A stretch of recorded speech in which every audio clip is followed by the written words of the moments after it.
पहला क्वेश्चन यही था कि एक स्प्रिंग है, वर्टिकल स्प्रिंग है बेटा, इसका एक एंड फिक्स है और दूसरा एंड पर हम 4 kg का ब्लॉक रखें और ब्लॉक को दबाया गया, 100 सेंटीमीटर दबाया गया और उसके बाद ब्लॉक को छोड़ दिया गया। 100 सेंटीमीटर कंप्रेस किया गया स्प्रिंग को नेचुरल लेंथ से और इसको छोड़ दिया गया। पूछा गया था find the maximum height attend by the block from compress position. इसी इनिशियल पोजीशन से जहां से छोड़ा गया वहां से मैक्सिमम हाइट कितना जाएगा। बड़े आराम से हम काम कर सकते हैं क्योंकि आप भी जान रहे हो कि ये ब्लॉक स्प्रिंग से बंधा हुआ नहीं है, ब्लॉक को स्प्रिंग पर रख कर दबा दिया गया है।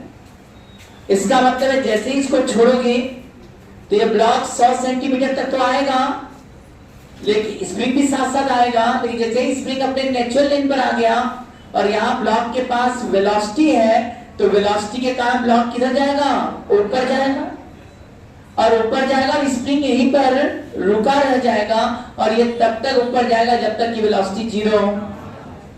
इस केस में हम चाहे तो मैकेनिकल एनर्जी भी कंजर्व करा सकते हैं, तो यहाँ पर स्प्रिंग फोर्स काम कर रहा है और ग्रेविटेशनल फोर्स भी काम कर रहा है। तो यहाँ पर कर सकते हैं, दोनों फोर्स कंजर्वेटिव नेचर में है, तो यहाँ मैकेनिकल एनर्जी हम कंजर्व करा सकते हैं। बताए थे जहाँ इंटरनल कंजर्वेटिव फोर्स केवल काम करें और फोर्स काम नहीं कर रहा है तो मैकेनिकल एनर्जी आसानी से कंजर्व करा सकते हैं। यहाँ स्प्रिंग और ग्रेविटेशन दो ही फोर्स काम कर रहा है तो मैकेनिकल एनर्जी कंजर्व है, लेकिन चूंकि हम लोग पूरे क्वेश्चन में वर्क एनर्जी थ्योरम नहीं लगा रहे हैं तो यहाँ भी उससे लगाएंगे तो जल्दी ही हो जाए। क्या मानेंगे, यहाँ पर इसका 0 है, सॉरी ऐसे नहीं, ये मान लो एक लेवल है जहां वेलोसिटी 0 है और जब मैक्सिमम हाइट पर गया तो यहाँ भी वेलोसिटी 0। क्लियर है। अब इसको यहां तक दबा दिया 100 सेंटीमीटर और यहां से छोड़ा फिर यहां तक गया तो क्या ये हाइट h हुआ कि नहीं।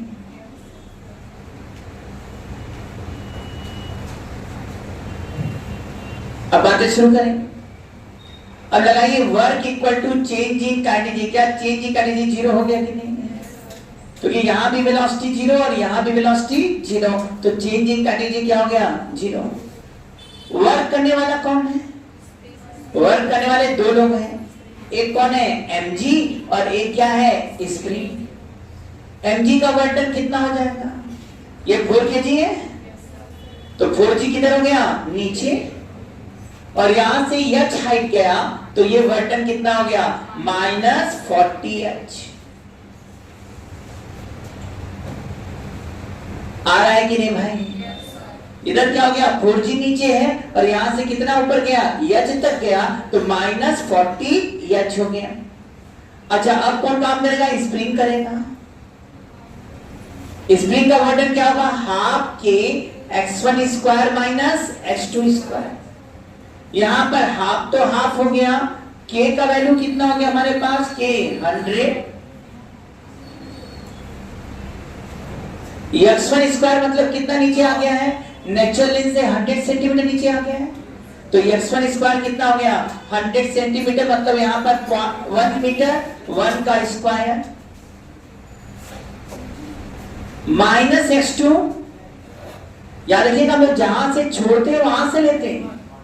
स्प्रिंग को हम कहां से छोड़ रहे हैं, दबा कर छोड़े हैं, तो खेल दबा के छोड़ने के बाद शुरू हुआ है। कई लोग सोचोगे अरे सर यहां से ये दबाए ना, इसको सोच ही नहीं रहे। करेदास करमचंद गांधी जब दबाओगे तो बाहर से कोई फोर्स रहा होगा, तो फोर्स सुनाई दे रहा है क्या, फोर्स रहा होगा, फोर्स से लगा होगा, उसका भी तो वर्टन नहीं लेना। हम लोग शुरू कहां से कर रहे हैं, छोड़ने के बाद। जब छोड़ने के बाद की बात करेंगे तो उस समय स्प्रिंग दबा हुआ पोजीशन है, इसलिए उसका x1 कितना हो गया 100 सेंटीमीटर। हमेशा रिलीज करने के बाद से कहानी देखा जाता है, क्योंकि जब दबाया तो अपने आप तो दबा नहीं है, तुमने जबरदस्ती दबाया 100 सेंटीमीटर तक। इसका मतलब है कि एक एक्सटर्नल फोर्स भी लगा था, तो वहां तक तो हमको कुछ मोशन के बारे में डिफाइन भी नहीं किया है। डिफाइन कहां से है, दबाकर छोड़ने के बाद। उसके बाद क्लियर है कि दो फोर्स लग रहे हैं mg और स्प्रिंग। इसलिए जब x1 लेंगे तो कहां से शुरू कर रहे हैं, यहां से शुरू कर रहे हैं और यहां पर x1 कितना हो गया बेटा, यहां पर x1 है 100 सेंटीमीटर मतलब 1 मीटर है और x2 क्या होगा जब यहां जा चुका है तो यह तो अपने नेचुरल लेंथ पर ही रुक गया स्प्रिंग, इसलिए x2 का वैल्यू कितना हो गया 0 इक्वल टू 0। खेल खत्म हो गया, ये 50 हो गया। 40 h इक्वल टू कितना हो गया 50, तो h इक्वल टू 5/4, ये आ गया 1.25 मीटर, 125 सेंटीमीटर। ध्यान दीजिएगा कंप्रेस पोजीशन से ये कितना ऊपर गया भाई, कंप्रेस पोजीशन से यह 125 सेंटीमीटर ऊपर गया। कंप्रेस पोजीशन मतलब जहां तक दबाए हो उस पोजीशन से देखा जाए तो यह 125 सेंटीमीटर ऊपर गया। तो इस कंप्रेस पोजीशन से ये 125 सेंटीमीटर ऊपर गया। कब? जब इसको रखे थे तब। पहला क्वेश्चन तो ये था। दूसरा क्वेश्चन हम लोग ने क्या दिया था, यदि ब्लॉक स्प्रिंग के साथ अटैच है और तब 100 सेंटीमीटर दबाते तो क्या होता। ध्यान देना, दूसरे क्वेश्चन पर आ जाओ। पहला हो गया कि नहीं, सबसे पहला तो एक ही लाइन में हो गया। अब दूसरे क्वेश्चन में जो बोल रहा था वो देख लो सब लोग। जब ब्लॉक स्प्रिंग के साथ अटैच है उस समय की बात। सर यदि ब्लॉक स्प्रिंग के साथ अटैच है, बंधा हुआ है, टाइट है, उसके बाद हम 100 सेंटीमीटर दबा दिए और उसके बाद छोड़ दिया। इस समय तुम छोड़े यदि 100 सेंटीमीटर दबाने के बाद, तो भाई ये नेचुरल लेंथ पर आएगा, रुकेगा, वेलोसिटी है, आगे जाएगा, लेकिन स्प्रिंग भी साथ साथ जाएगा। इस केस में यदि कहते हैं यहां से ऊपर तक गया और कहीं 0 हो रहा है वेलोसिटी, तो स्प्रिंग भी यहां तक आ गया। अब इस केस में स्प्रिंग का भी वर्तन देखना होगा। जब स्प्रिंग का भी वर्तन देखना होता तो हम कोशिश करते हैं कि जो x1 और x2 दोनों कहां से लेते हैं, नेचुरल लेंथ से। तो पहले स्प्रिंग वाला देख लेते हैं भाई। मान लीजिए ये आपका 100 सेंटीमीटर जो 1 मीटर के बराबर है, ये x1 का काम किया और ये कहां गया बेटा, ऊपर गया। तो मान लिया ये कहां तक ऊपर गया, एक्स्ट्रा x0 तक। ये x तक नीचे गया, हमने कंप्रेस करके छोड़ा, और ये ऊपर कहां तक गया, x0 तक। कहां से x0 है बेटा, नेचुरल लेंथ से x0 तक ऊपर गया। 1 मीटर दबाया। हाँ, हमें निकालना है हाइट यहीं से, तो हमारा हाइट यहां पर हो जाएगा 1 प्लस x0। ये 100 सेंटीमीटर था ना 1 मीटर के बराबर, तो ये 1 प्लस x0 हाइट हमको निकालना है। क्यों हम नेचुरल लेंथ से ले रहे हैं? यदि हम पूरा h ले लेंगे तो कैलकुलेशन थोड़ा ज्यादा गंदा हो जाएगा, क्योंकि याद होगा वर्तन बाय स्प्रिंग निकालने के लिए हमें x कहां से लेना पड़ता है बेटा, नेचुरल लेंथ से इनिशियल भी और नेचुरल लेंथ से फाइनल भी। इनिशियल नेचुरल लेंथ से दिया है 1 मीटर नीचे, अब मान लो फाइनल जहां जाकर रुका वो नेचुरल लेंथ से x0 ऊपर है। अब बताइए फिर work equal to change in kinetic अभी भी 0 हो गया। क्या वर्क निकाल पाएंगे यहां पर? mg किधर है, नीचे हम लिख दिए 40, माइनस साइन लिखे, mg 40 हो गया, माइनस साइन, ये कितना हो गया 1 हो गया, और ये x0, तो यहां पर क्या लिखे आप 1 प्लस x0। ये वर्तन किसका आ गया, ग्रेविटेशनल फोर्स का आ गया। अब स्प्रिंग का वर्तन लिखना है। स्प्रिंग में प्लस हाफ के x1 स्क्वायर अभी पता है 1 स्क्वायर, और x2 स्क्वायर नेचुरल लेंथ से लेंगे बेटा, तो x0 स्क्वायर। अब क्वेश्चन लगाने में कैलकुलेशन थोड़ा आसान हो गया नेचुरल लेंथ से लेने पर।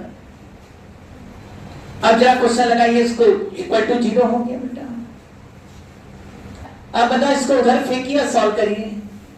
k का वैल्यू 100 दिया है, तो जब सॉल्व करिए इसको उधर फेंक दीजिए, तो क्या आएगा देखो जरा, हाफ के दिख रहा होगा सब लोग को, k 100 रखते ये 50 सर 1 माइनस x0 स्क्वायर, और इधर जा रहा 41 प्लस x0। तो ये कट गया बेटा, 1 माइनस x0 स्क्वायर क्या हो गया 1 प्लस x0, और 1 माइनस x0, क्या 1 प्लस x0 कट गया कि नहीं यहां पर? अब यहां बचा क्या 5, 1 plus x0 1 plus x0 cut गया, ये क्या हो गया 1 माइनस x0, और इधर क्या गया 4। अब x0 का वैल्यू कितना था उसको उधर करो, 1 माइनस x0 इक्वल टू 4/5, ये हो गया 0.8। x0 इक्वल टू 1 माइनस 0.8 मतलब आ गया 0.2। मतलब 20 सेंटीमीटर। लैंग्वेज क्लियर हो गया? सॉल्व कर लिया भाई, इसको इधर फेंका, इसको इधर फेंका, 1 माइनस 0.2 कितना आ गया? 0.2 आ गया, निकाल लो 20 सेंटीमीटर। मतलब टोटल हाइट कितना होगा? यहां से यहां तक कितना था भाई? अरे समझ में आ गया होगा, ये हाइट यहां से यहां तक कितना है? 1 मीटर या 100 सेंटीमीटर। और x नॉट कितना है यहां से यहां तक? 20 सेंटीमीटर। हाइट कहां से निकालना है? यहां से। तो हाइट कितना हो जाएगा? 100 प्लस 20। 100 प्लस 20 कितना हो गया? 120 सेंटीमीटर। सही बात है, 120 सेंटीमीटर कंप्रेस पोजीशन से 120 सेंटीमीटर हाइट तक है। आया समझ में क्या हुआ? इस बार पिछले और इसमें अंतर था कि उसमें हम डायरेक्टली h मान लिए थे, क्योंकि x1 x2 क्लियर था, x1 1 था तो x2 0 था। जब अटैच कर दिए तो सर ये नेचुरल लेंथ के आने के बाद खींचेगा स्प्रिंग को।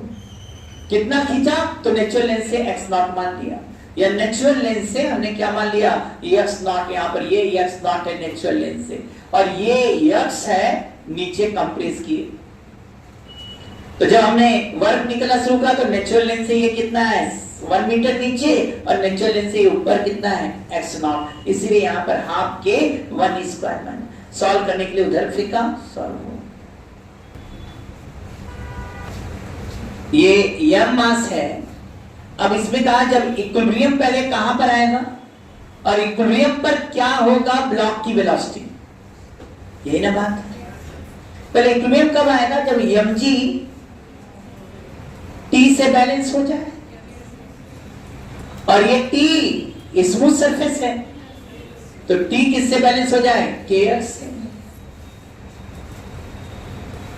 मतलब kx इक्वल टू क्या हो जाएगा? mg। kx क्या? kx naught equal to mg। t mg से बैलेंस हो जाए और ये t kx नॉट से बैलेंस हो जाए, तो हम लिख सकते हैं ना kx naught equal to mg। ये mg बराबर कितना हो गया? kx naught. अच्छा, अब इस समय हम लोग को वेलोसिटी निकालना, तो ये कितना नीचे आ गया बेटा? x नॉट नीचे आया इक्विलिब्रियम पाने के लिए। अब फिर शुरू हो गया work equal to change in kinetic energy. क्या इनिशियल काइनेटिक एनर्जी 0 है कि नहीं? यहां इसकी वेलोसिटी v होगी, तो क्या इसकी भी वेलोसिटी v होगी कि नहीं? अब काइनेटिक एनर्जी लिखाएगा क्या? Half m into v square plus half 2m into v square, दोनों की वेलोसिटी v है। सही बात है, इसको लिखोगे क्या? 3/2m इंटू वी स्क्वायर, और इनिशियल काइनेटिक एनर्जी 0। क्या ये 3/2m वी स्क्वायर आया कि नहीं? Change in kinetic energy. अब वर्क कौन कौन कर रहा है? सर एक mg कर रहा है, और एक करने वाला कौन है बेटा? एक करने वाला स्प्रिंग है।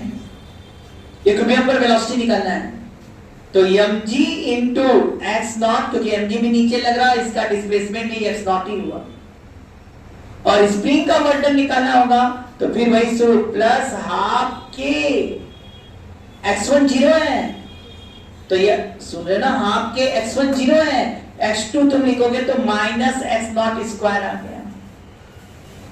फिर वही बात है, mg x नॉट है, ये half k x not square दिख रहा होगा सब लोग को। थोड़ा सा ही बुद्धि लगे तो यहाँ mg किसके बराबर है? kx नॉट के। सर यहाँ mg की जगह kx नॉट रखिए। अब बताओ kx नॉट x नॉट मिला तो kx नॉट स्क्वायर, और ये माइनस हाफ kx नॉट का से कटा तो ये आ गया half kx naught square equal to 3/2mv square. 2 cancel हो गया। अब v बराबर क्या हो गया? x naught under root k/3m।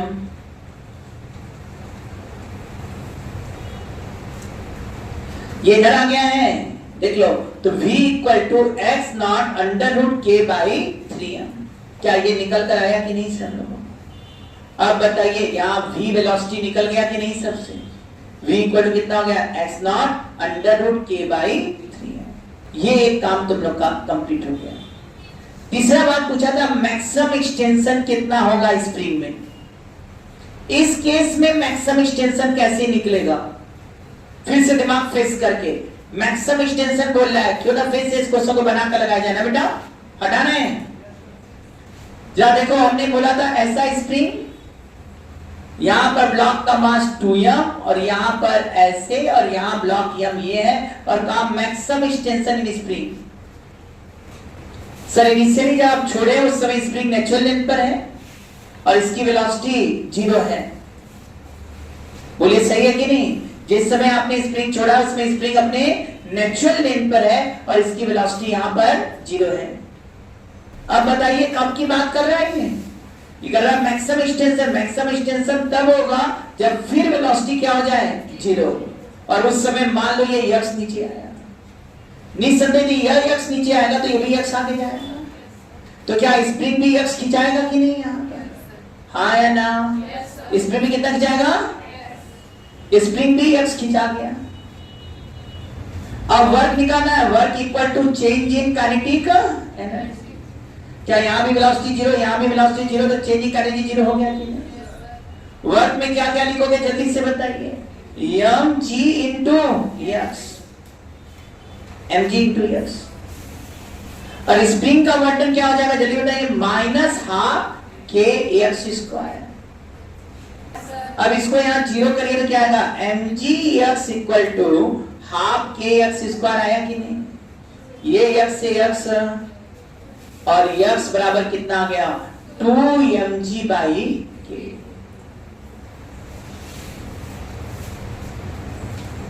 ये x इक्वल टू कितना आ गया? 2mg बाई के। इसमें क्वेश्चन और है सर, पूछा है जब मैक्सिमम एक्सटेंशन का 1/4 होगा तो ब्लॉक का एक्सेलरेशन क्या होगा? तो मैक्सिमम एक्सटेंशन कितना आया? मैक्सिमम एक्सटेंशन 2mg बाई के आया। इसका 1/4 माने हो गया 2mg बाई के का 1/4, मतलब mg by 2k। mg by क्या वर्ग निकाल, यहां से फिर शुरू करना, नहीं वर्ग नहीं, यहां पर क्या करना पड़ेगा? एक्सेलरेशन पूछा है तो फोर्स का इक्वेशन बना। अब उसमें तुम क्या कहोगे भाई? mg इधर है, सर t इधर है, तो यहां दिखाएगा क्या? mg माइनस t बराबर ma। अब देखोगे t इधर है, kx इधर है, t minus kx equal to 2m into a। बोलो भाई सही है ना? अब बड़े आराम से जोड़ देंगे तो t कट जाएगा, और mg minus kx dash x dash मान लो, क्योंकि x डैश ही का पूछा है, kx dash equal to 3ma। अब बताओ kx डैश का वैल्यू यहीं पर देख लो, kx डैश का वैल्यू क्या है? mg बाई 2 आया कि नहीं? तो यहाँ mg minus mg by 2 equal to 3ma। अब इसको सॉल्व करेंगे तो क्या आ जाएगा? mg by 2 equal to 3ma, m cancel, a बराबर g बाई 6। तो एक्सेलरेशन कितना आ गया? g by 6। कैसे किए समझ में आया सबको? जब वो एक्सेलरेशन निकालना था तो हमारा ध्यान किस पर गया? फोर्स पर। फोर्स का इक्वेशन बना, तो mg माइनस t बराबर ma। यहाँ t minus kx equal to भी हो गया कितना बेटा? 2ma। हाँ या ना बेटा? t minus kx equal to 2ma कर दिया। अब बेटा इसको सॉल्व कर लिया, t कट गया, mg minus kx dash. kx dash कब का बात कर रहा है? x डैश जब वो मैक्सिमम एक्सटेंशन का 1/4, तो 1/4 किया तो आ गया कितना? mg बाई 2 के। तो kx डैश का वैल्यू कितना हो गया है? mg by 2। तो यहां से kx डैश mg बाई 2 यहां रख दिया, सॉल्व किया, a का वैल्यू g बाई 6। हाँ, इसमें एक ब्लॉक पास m था, यहां पर एक इस ब्लॉक रखा था ब्लॉक a, ये b, यहां ऐसे था। पूछा क्या था क्वेश्चन में? ब्लॉक a का मिनिमम मास कितना दिया जाए कि ब्लॉक b जस्ट लिफ्ट करे। क्या कर रहे हैं? सुन रहे हो? ब्लॉक A का मिनिमम मास क्या हो? A का मिनिमम मास क्या हो कि ब्लॉक B जस्ट लिफ्ट कर जाए। हमें A का मिनिमम मास निकालना है जिस पर ब्लॉक B जस्ट लिफ्ट कर सके, उठ सके। अच्छा एक बात बता, ब्लॉक B कब उठेगा? जब kx mg के तो इसको उठने के लिए ना चाहिए kx mg के बराबर हो जाए तो उठ जाए, तो हम ये कहेंगे कम से कम kx mg के बराबर, या ऐसे लिखा है तो kx mg से बड़ा या बराबर। अच्छा, ये ब्लॉक जब रखते हो तो उस समय जब ये इक्विलिब्रियम में आता है, क्योंकि स्प्रिंग लगा हुआ है, अनस्ट्रेचेबल स्प्रिंग नहीं होता, स्प्रिंग तो स्ट्रेचेबल होता है, तो mg या t के बराबर होता है, जिसमें t kx के बराबर हो रहा है, उस समय ये रुकेगा नहीं, क्योंकि यहां पर जब भी तुम मास दोगे तो यह इक्विलिब्रियम के बाद और आगे भी नीचे जाएगा, तब रुकेगा जब तक कि वेलोसिटी जीरो, और वेलोसिटी जीरो जब तक होता है तब तक ये स्प्रिंग अपने पूरे मैक्सिमम टेंशन पर आता है। और जिसमें स्प्रिंग अपने मैक्सिमम, इसकी पूरी ताकत क्या है, मैक्सिमम टेंशन पर आ रहा है, तब ये पूरी ताकत से फोर्स लगा रहा है इसके ऊपर। तो हर ब्लॉक को जब हम यहां लटकाते हैं तो उसके करस्पॉन्डिंग एक मैक्सिमम टेंशन आता है, क्यों भाई? और जिस समय मैक्सिमम टेंशन आ रहा है उस समय स्प्रिंग अपना सबसे ज्यादा फोर्स लगाता है, क्योंकि उस समय स्प्रिंग सबसे ज्यादा खींचे कंडीशन पर। तो हम ये चाहेंगे कि ब्लॉक का मास कम से कम इतना हो कि इसका जो मैक्सिमम टेंशन आए वो mg के बराबर हो जाए। नहीं आया समझ? मैक्सिमम टेंशन, क्योंकि मैक्सिमम टेंशन में वो सबसे मैक्सिमम फोर्स है, तो मैं कम से कम इतना, हर मास का एक ताकत है कि हम यहां तक स्प्रिंग खींच सकते हैं कि भाई, तो इतना मिनिमम मास दो कि उसका जो मैक्सिमम टेंशन हो वो mg के बराबर या उससे ज्यादा, कम से कम mg के बराबर। ये बेसिक कंसेप्ट समझ में आया?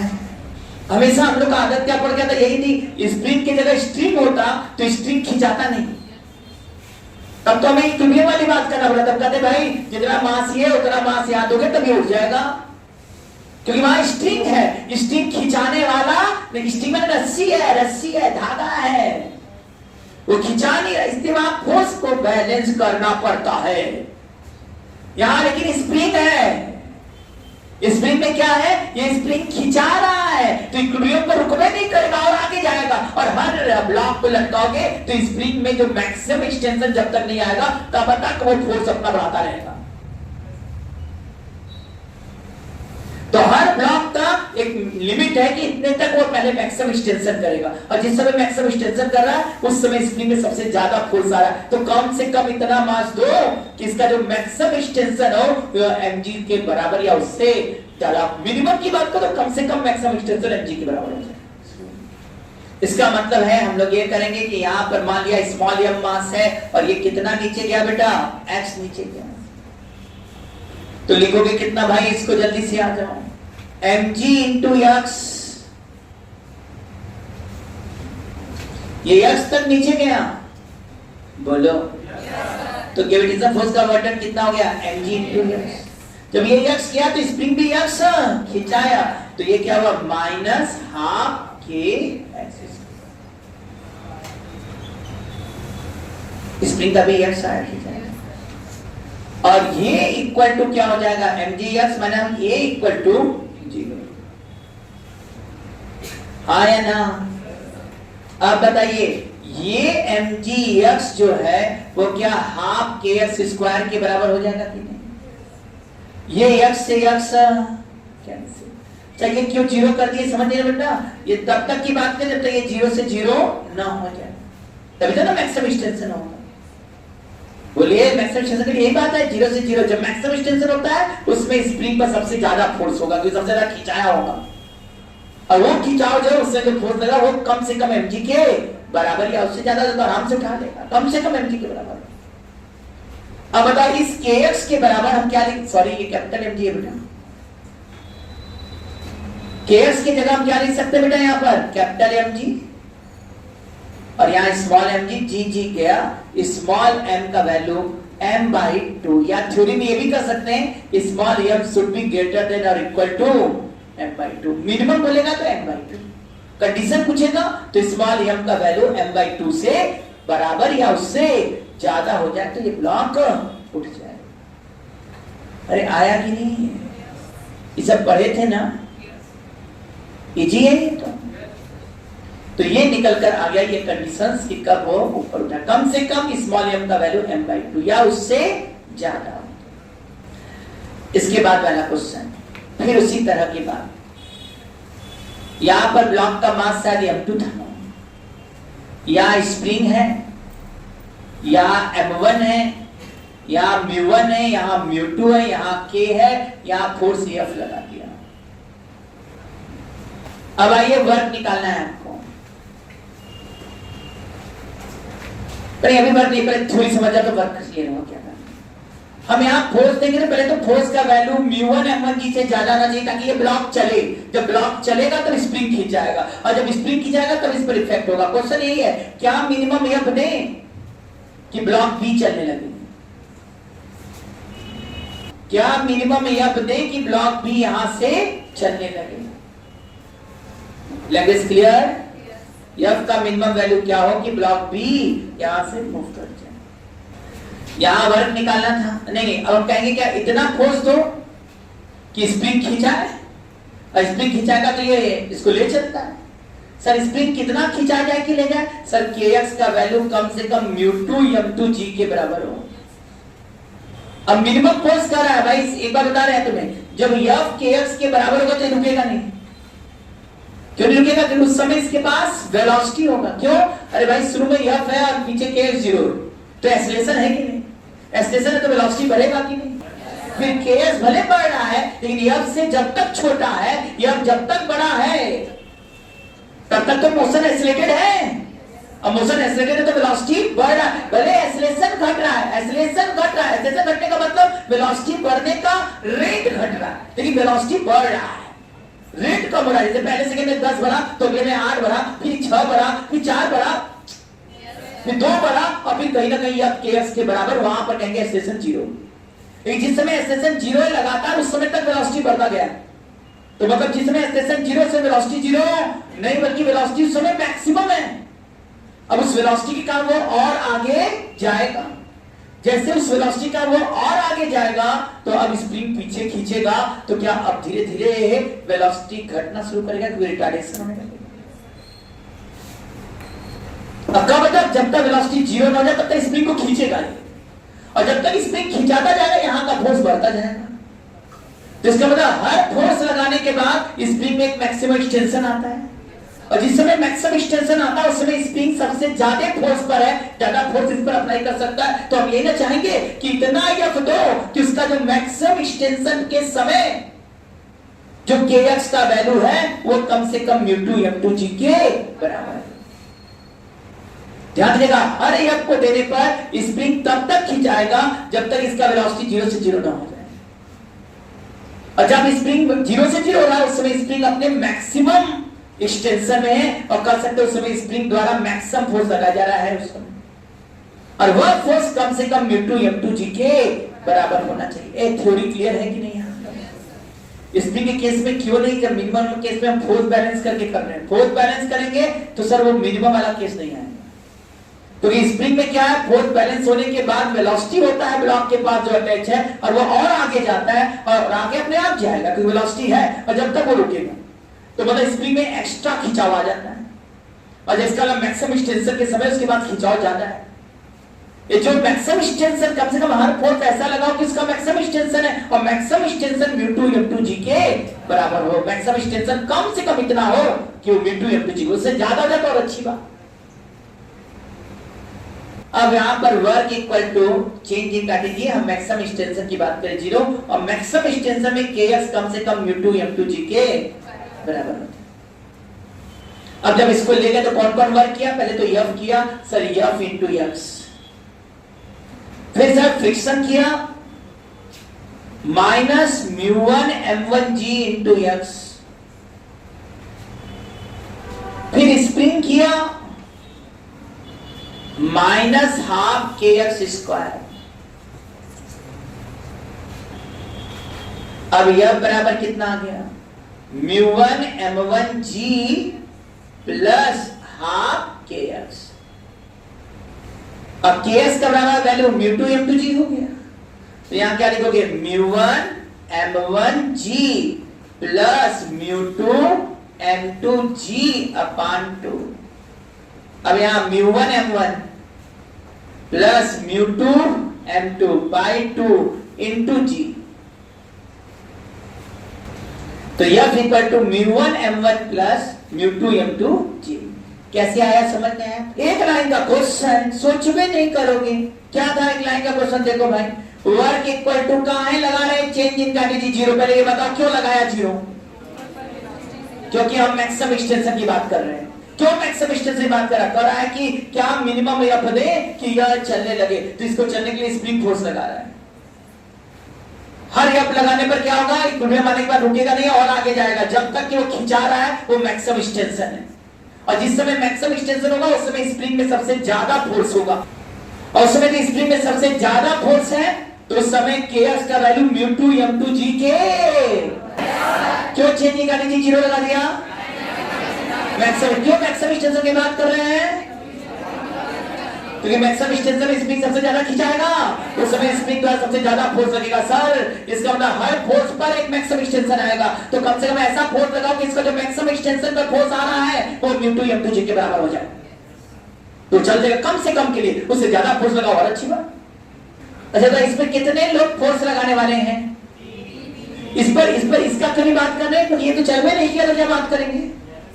यहाँ पे फिर से चल में नहीं कर रहा है ना, चलने का तब बात करेंगे। अब यहाँ पर क्या है? एफ है, कितना खिंचाया? x। ये तो खिंचा नहीं है तो रुका ही है, तो जो भी चला जितना स्प्रिंग खिंचाएगा उतना ही नहीं चलेगा। अब फोर्स एफ लगा, ये x गया तो वर्क डन कितना लिखाएगा?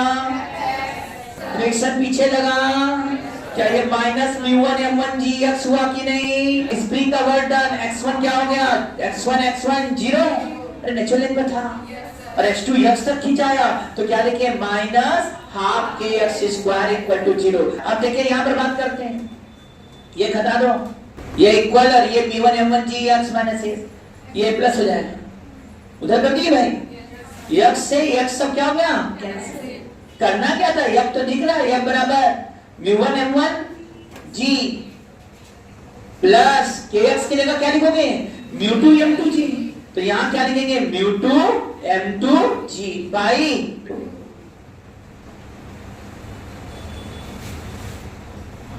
ये ब्लॉक है, इसका मास m है, ये स्प्रिंग लगा है, यहां से रस्सी बांधो, यहां पर ब्लॉक, यहां पर एक ब्लॉक ए, यहां का फ्रिक्शन कोएफिशिएंट म्यू। क्वेश्चन लिखोगे क्या? What is the minimum mass of block A? What is the minimum mass of block A for which block B start to move? दूसरा क्वेश्चन, यहां पर ब्लॉक है, मास m का है, यहां स्प्रिंग लगा है, ये ब्लॉक है, इसका मास क्या दे दे बेटा? m1 दे दे, नहीं m2 दे दो, इसका m1, स्प्रिंग कांस्टेंट k है, यहां का फ्रिक्शन फोर्स μ1 है और यहां का फ्रिक्शन फोर्स μ2 है। ये m1 मास है, ये μ1 है, ये μ2 है, ये m1 मास है, ये m2 मास है, ये स्प्रिंग कांस्टेंट k है। m1 मास को आपने यहां से x0 दबाया है, इसको यहां से x0 दबाया है और दबाकर क्या किया है? छोड़ दिया है। समझ में आया कि नहीं? इसको यहां से दबाकर छोड़ दिया है। पूछ रहा है ब्लॉक ए को मिनिमम कितना, ये अटैच है बेटा, लिखोगे question. In given figure block A and B attach with spring, with horizontal spring. Block A and B attach with a horizontal spring. ध्यान दीजिएगा, यहाँ B जहां रखा गया वह वॉल है। Block A compress against the spring. After then it release. What is the minimum compression in spring? What is the minimum compression in spring for which block B start to move? B में minimum, ध्यान दीजिएगा, जब आप compress करके छोड़ेंगे तो दोनों तरफ फोर्स ऐसे लगेगा, उस समय B चलेगा, फिर ये यहां से कहां आएगा? यहां आएगा, यहां भी रुकेगा नहीं, वेलोसिटी का इधर जाएगा, इतना जब इधर जाएगा तो स्प्रिंग खिंचाएगा नेचुरली, तो इतना खिंचाए कि इसको चला दे। तो कितना मिनिमम दबाए कि वह इतना खींचे? एक्चुअली क्वेश्चन खोलो तो ये बात है, तो छिपा के देगा क्वेश्चन, क्योंकि तभी खिंचाएगा तभी स्प्रिंग को खींच पाएगा। तो जब दबे पोजीशन में तो स्प्रिंग दोनों तरफ इधर फोर्स लगा, तो ब्लॉक चलने से आ भी वाला, और हाँ, छोड़ने के बाद ये नेचुरल लेंथ पर आएगा। जब नेचुरल लेंथ से आगे जाएगा तब दोनों तरफ फोर्स अंदर आएगा, तब इस पर फोर्स इधर लगेगा। जब इधर लगेगा तो कम से कम इतना आए फोर्स कि वो इसको उठा सके। लैंग्वेज क्लियर है ना सब लोग को? तो ये चल पाएगा। ये दूसरा क्वेश्चन हो गया क्लियर। मिनिमम क्या कंप्रेशन हो कि ब्लॉक भी मूव कर सके। कितने क्वेश्चन हो गए? 2। थर्ड, ये स्मूथ फिक्स हॉरिजॉन्टल रॉड है। ये स्मूथ फिक्स हॉरिजॉन्टल रॉड है और यहां पर 2 kg का रिंग लगा है। 2 kg का रिंग है और इससे एक स्प्रिंग अटैच है। स्प्रिंग का नेचुरल लेंथ 3 मीटर है और ये यहां से 4 मीटर है और ये एंगल 37 डिग्री है। स्प्रिंग का नेचुरल लेंथ 3 मीटर है। स्प्रिंग का एक एंड यहां बंधा है। स्प्रिंग का एक एंड यहां बंधा है। स्प्रिंग का दूसरा एंड रिंग से अटैच है और ये एंगल 37 डिग्री है। ये यहां से यहां तक 4 मीटर है। क्लियर है? इन given figure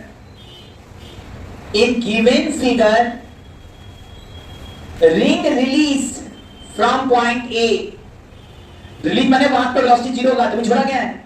ring release from point A from rest. Natural length of spring is 3 metre. Natural length of spring is 3 metre. What is the velocity of ring when it is at point B?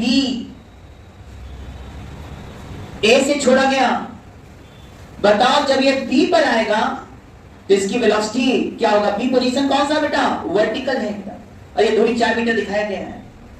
हाँ, rod कैसा है? Smooth है। ए से छोड़ा गया, B पर जब आएगा तो उसकी वेलोसिटी क्या होगा? जबकि स्प्रिंग का नेचुरल लेंथ 3 मीटर है, ये एंगल 37 डिग्री है। चौथा क्वेश्चन आसान सा है। ये स्प्रिंग है और ये ब्लॉक है। इस ब्लॉक का मास 2 kg और इधर स्प्रिंग आ रहा है 1 kg का, जो 6 मीटर पर सेकेंड वेलोसिटी लेकर आ रहा है। एक ब्लॉक ए है जो 1 kg का है और 6 मीटर पर सेकेंड वेलोसिटी लेकर आ रहा है। अच्छा, यहां स्प्रिंग कांस्टेंट नहीं है क्या? ये 100 न्यूटन पर मीटर है यहां, और यहां भी स्प्रिंग कांस्टेंट 100 न्यूटन पर मीटर है। यहां भी 100 न्यूटन पर मीटर कर दो भाई। यहां भी स्प्रिंग कांस्टेंट 100 न्यूटन पर मीटर है। सरफेस स्मूथ है।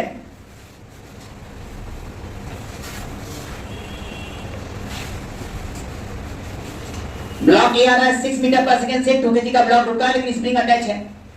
क्या ये आएगा तो यहां दबाएगा स्प्रिंग को, और स्प्रिंग को दबाएगा तो ये भी चलेगा क्योंकि तो चलने वाला स्मूथ पर रखा है। दोनों चलेंगे तो स्प्रिंग कंप्रेस होगा पहले। यही निकालना है। Find the maximum compression in spring. Find the maximum compression in spring. इस बार ये रुका हुआ नहीं है, चलने वाला है। Find the maximum compression in spring. A few minutes later. चलो स्टार्ट किया जाए।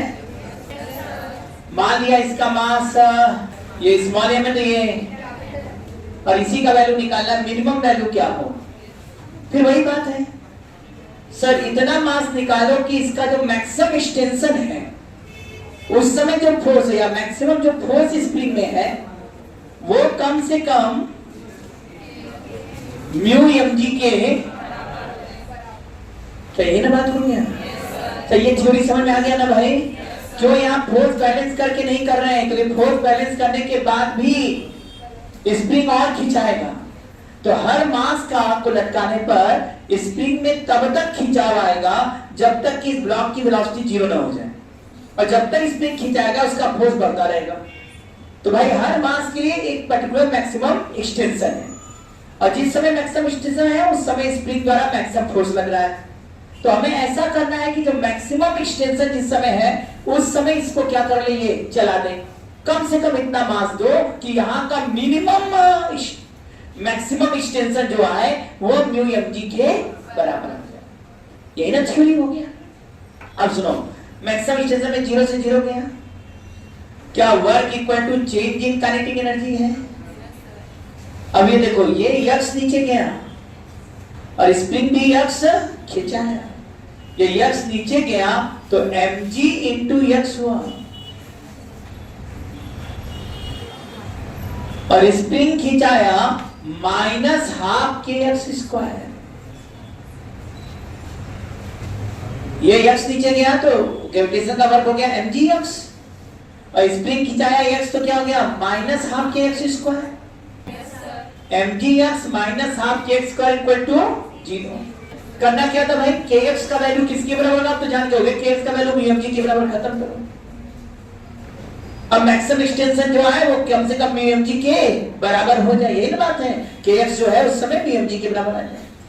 तो मैक्सिमम एक्सटेंशन कब आएगा, जब ये 0 से 0 हो जाए, क्योंकि इसको तो चलना नहीं है उस समय, चलने वाला होगा।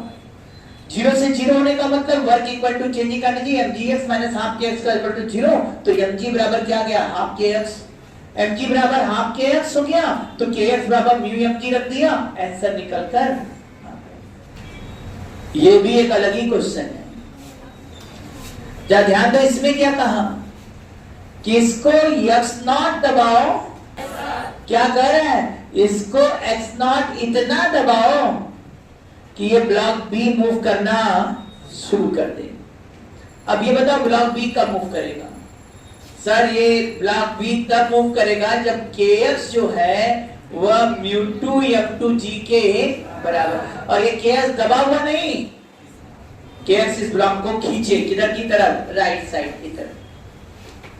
तो क्या करोगे, इतना इसको दबाओ कि ये स्प्रिंग इतना खिंचाए कि जो kx है वो μ2 m2g के बराबर हो। इसका मतलब मैक्सिमम इतना खिंचाए, यहां भी वेलोसिटी 0 रहेगा और इस पोजीशन पे वेलोसिटी, क्या यहां वर्क नहीं, थ्योरम डायरेक्ट लगा दिया जाए। क्या करना है, इतना दबाओ कि इतना खिंचाए कि x जो हो वो μ2 m2g by k के बराबर हो जाए। यही ना क्वेश्चन है भाई, इतना दबाओ कि छोड़ने के बाद ये इतना खिंचाए कि x जो वह μ2 m2g by k के बराबर हो जाए। अब चलो सब जने लाइन से, work equal to change in kinetic, change in kinetic क्या हो गया, 0, यहां भी 0, यहां से यहां तक क्या बेटा, चेंज इन काइनेटिक क्या हो गया 0। वर्क कौन कौन किया जल्दी से बताओ, क्या लिखोगे, हाफ स्प्रिंग का लिख लेते पहले, हाफ के क्या लिखोगे बेटा, x0 square minus x square.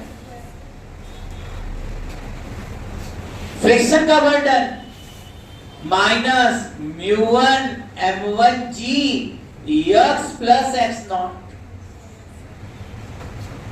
और यहां भी 0 और वहां भी 0, तो चेंज इन काइनेटिक एनर्जी। यहां पर ध्यान दीजिए, हाफ के x0 square minus x square मतलब x0 प्लस x, और x0 माइनस x होने वाला है, उसको उधर फेंक दो, μ1 m1g x प्लस x0। क्या करना चाह रहे समझे, कट गया बेटा, और ये जिंदा रहेगा, ये कटा है, ये जिंदा है। अब इसको कैसे करोगे भाई, यहां पर जल्दी से बोलो, यहां पर लिखोगे x0 minus x, x0 minus उधर फेंको, क्या आया 2 μ1 m1g by k।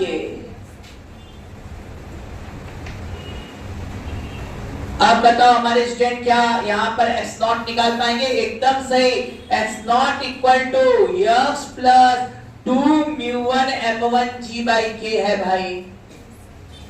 अब बताएं हमारे student x0 equal to x plus, x का वैल्यू यहां रखना है भाई, ये लो है ना 2 μ1, x का वैल्यू रखना बाकी है, रख लो ना x का वैल्यू, x0 इक्वल टू क्या लिखा बेटा, x कितना था, x है μ2 m2g by k plus 2 μ1 m1g by, क्या ये आया कि नहीं,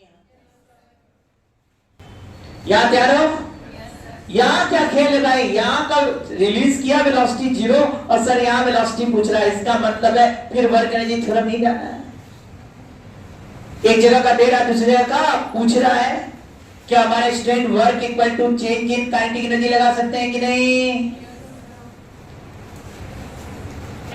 work equal to change in, work में कौन कौन है भाई? वर्क में कौन कौन है? वर्क में स्प्रिंग है और रिंग है।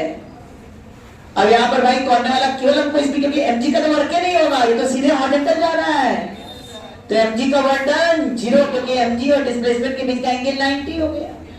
नॉर्मल कांटेक्ट फोर्स भी वर्क नहीं करेगा, तीन फोर्स लग रहे हैं, यन लग रहा है, यहाँ पर एमजी लग रहा है और स्प्रिंग लग रहा है, तो यन और एमजी का वर्क 0 हो गया। यहाँ तो केवल स्प्रिंग का वर्क डन है। और चेंजिंग एनर्जी की बात करें तो हाफ mv स्क्वायर माइनस 0 कहने वाले हैं।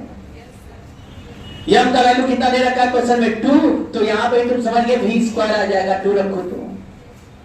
अब केवल वर्क दीजिए, काम हो जाएगा। वर्क भी केवल स्प्रिंग का है भाई, वास्तव में इसमें खेल x1 और x2 समझना है। आप लिखोगे हाफ के, हाफ हो गया, ठीक है। के कितना है भाई? 100 है।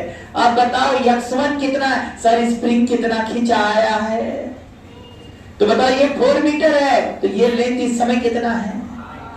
5 है कि नहीं? कैसे भाई? cos 37 equal to base by hypotenuse, मान लो ये अच्छा तो ये हाइपोटेनस, और cos 37 कितना होता है? 0.8, तो h बराबर 4/0.8, काटा पटा बचा और 8 बचे, ये 5 मीटर हो गया। और स्प्रिंग का एक्चुअल लेंथ कितना है? तो स्प्रिंग कितना खिंचाया? क्या यह नेचुरल लेंथ से 2 मीटर खिंचाया कि नहीं? x1 का वैल्यू 2 का स्क्वायर माने। अब ये यहां आ गया, यहां 4 मीटर लेंथ हो गया भाई, लेकिन स्प्रिंग का एक्चुअल लेंथ कितना है? 3 है, और क्या है? 4। कितना नेचुरल लेंथ से बना हुआ है? 1 मीटर, यहाँ 1 मीटर। खेल खत्म हो चुका है। v बराबर कितना आ गया? √150 मीटर पर सेकेंड।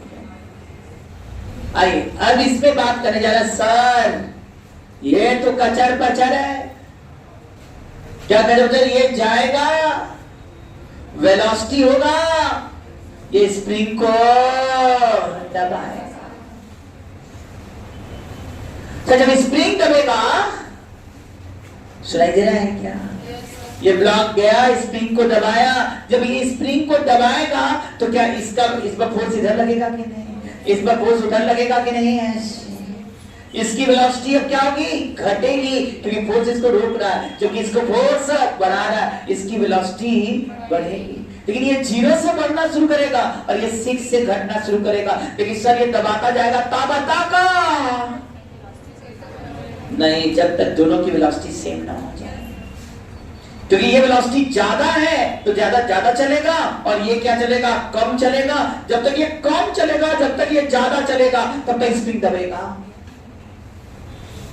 और ये तब तक होगा जब तक इसकी वेलोसिटी ज्यादा और इसकी वेलोसिटी कम। ये ज्यादा वेलोसिटी है, ये ज्यादा चलेगा, ये वेलोसिटी कम है, ये कम चलेगा। सर नेट स्प्रिंग क्या हो रहा है? दब रहा है। एक समय ऐसा है दोनों की वेलोसिटी सेम, क्योंकि फोर्स ऐसे लग रहा है, दोनों की वेलोसिटी सेम होने के बाद उसके जस्ट आगे अब इसका वेलोसिटी उसके बाद बढ़ेगा मतलब अब ये आज ज्यादा चलेगा और ये भाई साहब कम होते जाएगा। उस समय स्प्रिंग क्या हुआ? जो दबा हुआ था अब धीरे दबाव कम होगा, तो ये ज्यादा चला, ये कम चला, दबाव कम होगा, फिर नेचुरल लेंथ पर आएगा, फिर इलाकेशन होने लगेगा। नहीं सॉरी, यहाँ इलाकेशन नहीं हो पाएगा क्योंकि स्प्रिंग अटैच नहीं है, तो वहीं से खेल खत्म हो जाएगा। इसका मतलब यहाँ पर मैक्सिमम एक्सटेंशन कब, असल मैक्सिमम कंप्रेशन कब होने वाला है? जब दोनों की वेलोसिटी, जिस समय ये ऐसा दबाए, इतना दबाए, तो ये भी चलने लगा है, तो तब तक दबाएगा जब तक इसकी वेलोसिटी ज्यादा, इसकी वेलोसिटी कम। इसकी वेलोसिटी धीरे धीरे घटते जा रही है, इसकी वेलोसिटी घटते जा रही है, इसकी वेलोसिटी बढ़ते जा रही है, जब तक लेकिन घट रही है, लेकिन है तो बड़ा। जब तक बड़ा है तो स्प्रिंग दब रहा है, क्योंकि ये ज्यादा चलेगा, ये कम चलेगा। खुद देखो ना स्प्रिंग दबेगा, और यहाँ कोई चीज आ जाए और ज्यादा चले और ये बेचारा कम चले, तो स्प्रिंग नेट दबता ही ना जाए। फिर एक समय ऐसा आएगा जब दोनों की वेलोसिटी बराबर हो जाएगा, क्योंकि इसकी वेलोसिटी घट रही है, उसकी बढ़ रही है, कभी तो बढ़ते बढ़ते वेलोसिटी बराबर करेगा। जहां वेलोसिटी बराबर हो गया, उसके बाद जब ये बढ़ेगा तो अब जितना ये दबा था ये स्प्रिंग वो धीरे हट रहा है। इस समय मैक्सिमम कंप्रेशन जहां भी बात करेगा तो मैक्सिमम कंप्रेशन यहां जब खींच रहे हैं तो मैक्सिमम इलॉन्गेशन तब होता है जब वेलोसिटी दोनों का सेम। वेलोसिटी सेम माने रिलेटिव वेलोसिटी जीरो। दोनों एंड पे वेलोसिटी सेम हो जाएगा तो कहोगे अब मैक्सिमम कंप्रेशन का केस हो गया। अब इससे ज्यादा की इसकी बात और इसका कम करेगा और उसका बढ़ाएगा। अब बताओ यहां पर शुरू कर रहे हैं। पहले एक बात ध्यान देना सर, हमें ये निकालना पड़ेगा जिस समय दोनों की वेलोसिटी सेम तो कितनी वेलोसिटी होगी। सर एक चीज और लगेगा, स्मूथ सरफेस है, रफ नहीं है सर, मोमेंटम भी कंजर्व होगा। क्योंकि हुआ क्या यहां पर इसका मोमेंटम था, अब क्या होगा एक फोर्स के कारण इसका मोमेंटम कम होगा और इसका मोमेंटम बढ़ेगा। अब कोई एक्सटर्नल फोर्स काम नहीं करा, स्प्रिंग तो इंटरनल हो गया, दोनों को सिस्टम बना लिए तो ऑटोमेटिक है वो वेलोसिटी निकाला जा सकता है जिससे मैक्सिमम कंप्रेशन है। मैक्सिमम कंप्रेशन दोनों की वेलोसिटी सेम हो जा रही है तो निकालना आसान हो गया मोमेंटम कंजर्वेशन लॉ से। कैसे बेटा 1/6, और जब दोनों की वेलोसिटी सेम होगा उसमें ये 1/v और ये 2/v मतलब 3v, मतलब v बराबर 2 मीटर पर सेकेंड।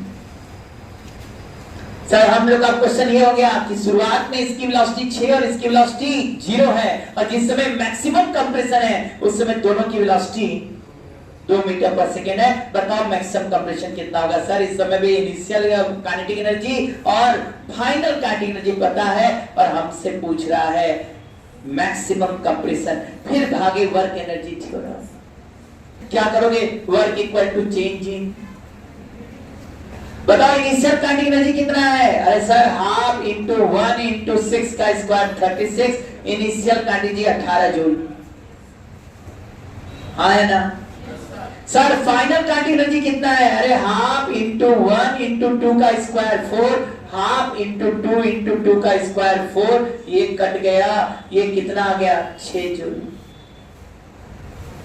सर 18 जूल था और जिस समय दोनों की वेलोसिटी सेम हो गई उस समय ये कितना हो गया 6 जूल हो गया। क्या तुम्हें नहीं लग रहा है कि चेंज इन एनर्जी 6 माइनस 18 क्या -12 आया कि नहीं आया। और वर्क करने वाला कौन है, केवल स्प्रिंग। स्प्रिंग का वर्तन कितना आ जाएगा -12 के हो गया 100 x square, minus minus cut गया 100 से 50 आ गया, x स्क्वायर इक्वल टू 12/50 और ये आ गया 6/25, x इक्वल टू √6/5 मीटर। ये देखो भाई यहाँ ब्लॉक का मास m2 है और ये यहाँ हॉरिजॉन्टल फ्लोर है, दोनों ब्लॉक अटैच है। नहीं भाई ये मतलब जाना नहीं अटैच है, दोनों ब्लॉक अटैच है मतलब स्प्रिंग से टाइट है और ये वर्टिकल स्प्रिंग है, स्प्रिंग कांस्टेंट K है, ये m1 है, ये m2 है, ये ब्लॉक A और ये ब्लॉक B। लिखिएगा क्या, block A is compressed in given figure, block A is compressed against the spring, against the vertical spring, against the vertical spring of spring constant K. Block A is compressed against the vertical spring of spring constant K. After then it is released.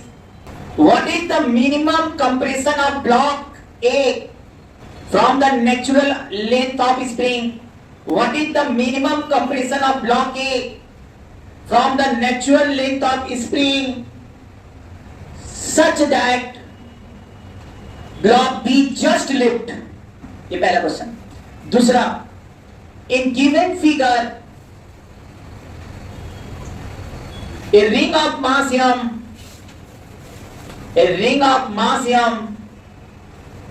attach with one end of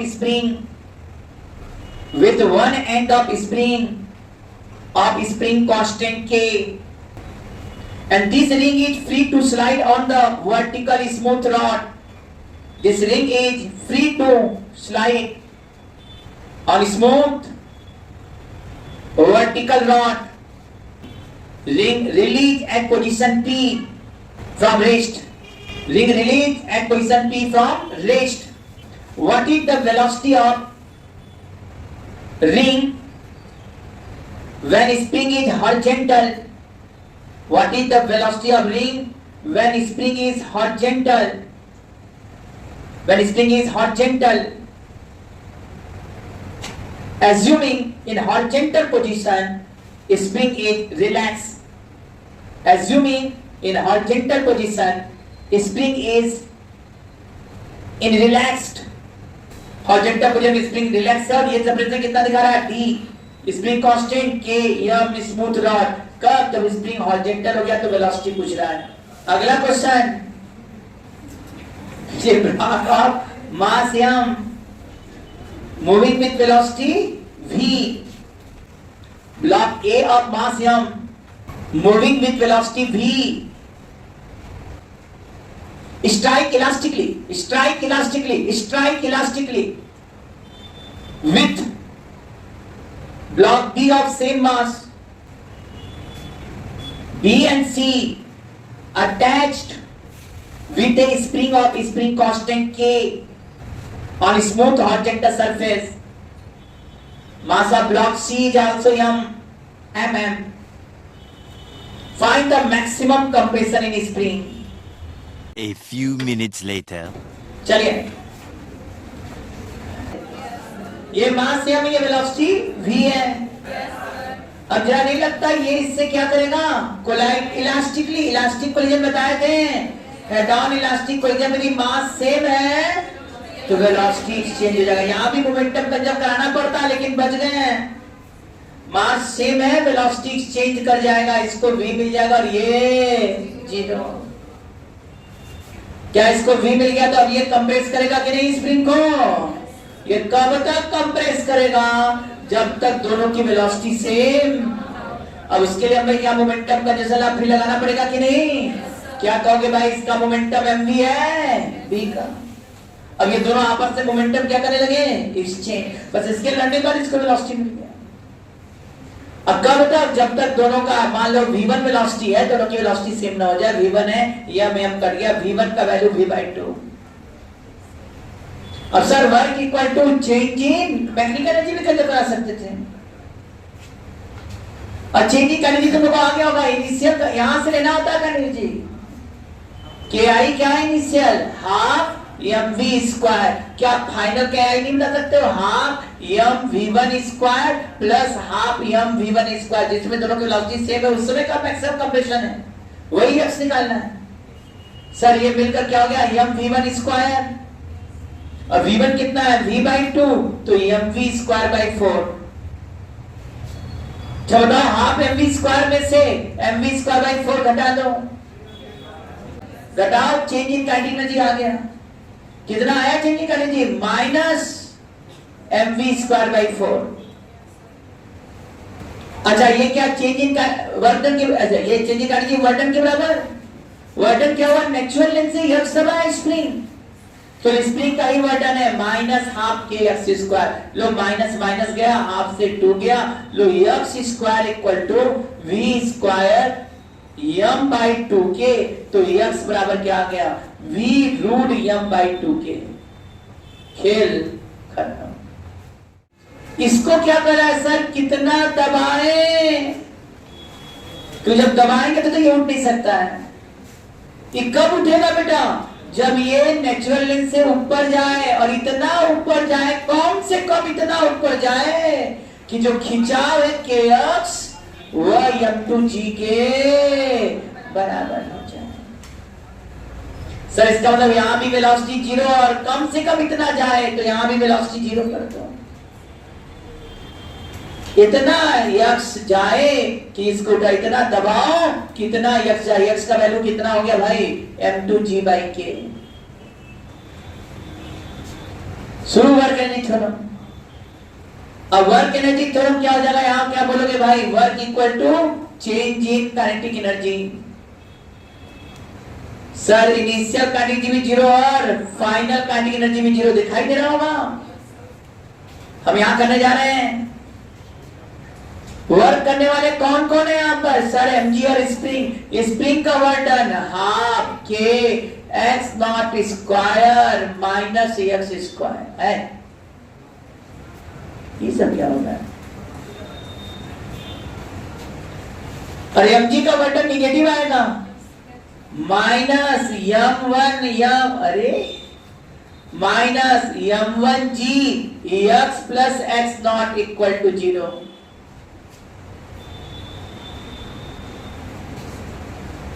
क्यों minus? क्योंकि m1g नीचे लग रहा, जहां ऊपर।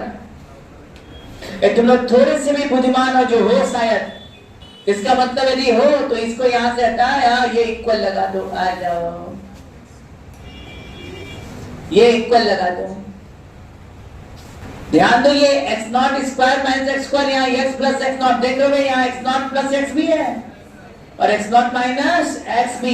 क्या भाई ये कट गया कि नहीं? यहां से क्या बचेगा? यहाँ half k x naught minus x equal to m1g। और थोड़ा बुद्धिमान है तो 2 को इधर फेंको, एक्स नॉट माइनस एक्स बराबर 2m1g बाई के।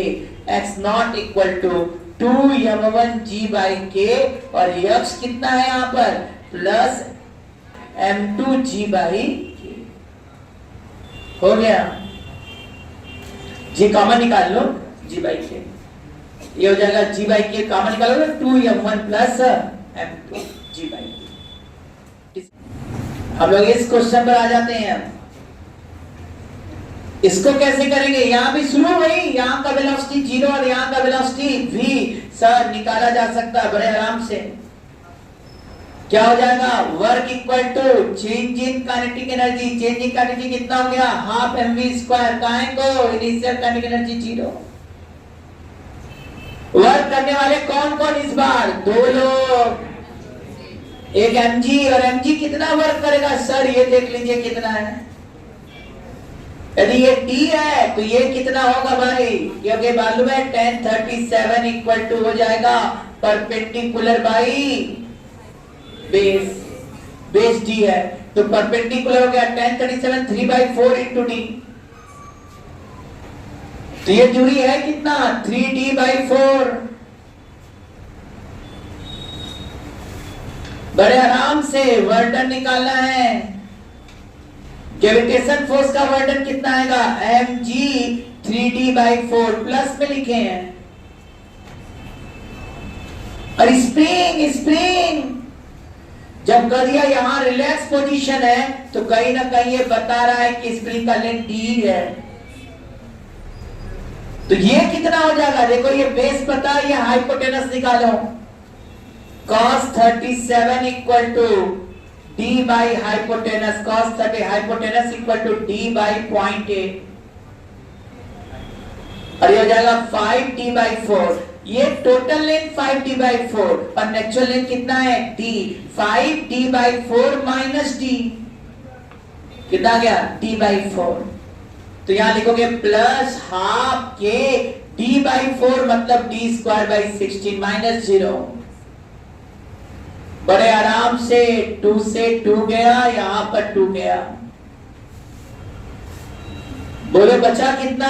यहां ध्यान दो, बचा कितना? 3mg/2 प्लस kd²/16 और यम नीचे ले आओ भाई, यम नीचे ले आओ भाई। v निकालने के लिए अंडर रूट कर दीजिए। ये यम कट गया, कितना आया v का वैल्यू? v का value under root 3gd/2 plus kd²/16 यम। पहला क्वेश्चन, ये बेटा यम मास है, या ब्लॉक रखा है 2m मास का, या स्प्रिंग है, स्प्रिंग कांस्टेंट ये है और ये मास m है। ये A, ये B और ये C smooth surface. v velocity से लिखो question. Block A collide with block B and stick to it. Block A collide with block B and stick to it. Find the maximum compression in spring. पहला question है ये, इसी में लिखिए। दूसरा question, If in above question block A collide with block B elastically, if in above question block A collide with block B elastically, then what is the maximum compression in spring? Then what is the maximum compression in spring? एक और question लिख लो, ध्यान देना। ये मास m है और ये मास 2m है। यहाँ स्प्रिंग कांस्टेंट k है।